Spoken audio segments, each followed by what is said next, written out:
আসসালামু আলাইকুম রহমতুল্লাহ। আজকের দিন আমরা এসেছি ওমানের সুর সিটিতে।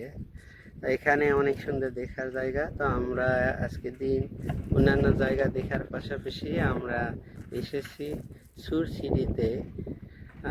আল্লাহর অলি ইব্রাহিম ইবনে আদহাম, যিনি আফগানিস্তানের বল্ক শহর ছেড়ে তার বাবার রাজত্ব এগুলো সব কিছু ফেলে রেখে তিনি আল্লাহর দিন প্রচারের জন্য চলে এসেছিলেন ওমানে। সেই ইব্রাহিম ইবনে আদহামের কবর জিয়ারত করলাম। আমি একটু সংক্ষিপ্তভাবে আপনাদেরকে এখানে দেখাচ্ছি। পুরা শহর থেকে এটা একটু উপরের জায়গা। তো আসলে এই দেশে এরকম কবর নিয়ে খুব বেশি বাড়াবাড়ি অন্য কিছু করা হয় না। তো অন্য কোনো কিছু নেই, এটা একটা অফিস।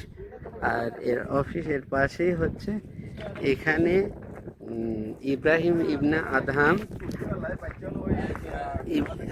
আদহাম রহিমাহুল্লাহ, ওনার এখানে কবর আছে। সাধারণত মানুষজন এখানে কেউ আসে না। এমনিতে যদি কেউ ইতিহাস জানার পরে যদি আসেন, আমরা শুধু তার ইতিহাস জানার পরে এখানে এসেছি। এখানে আল্লাহর ওলি শুয়ে আছে ইব্রাহিম ইবনে আদহাম। এখানে লেখা আছে সুলতান তারিকিন হযরত খাজা ইব্রাহিম ইবনে আদহাম রাহিমাহুল্লাহ, তার নাম এখানে লেখা আছে। ইনি এখানে শুয়ে আছেন। আমরা চেষ্টা করব আল্লাহর ওলিদের মতো করে আমরা যেন নিজেরা নিজেদের জীবনকে সাজাতে পারি, ইনশাআল্লাহ।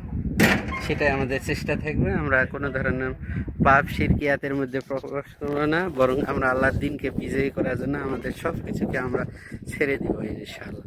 আল্লাহ পাক যেন আমাদের সকলকে তৌফিক দান করেন, আমিন।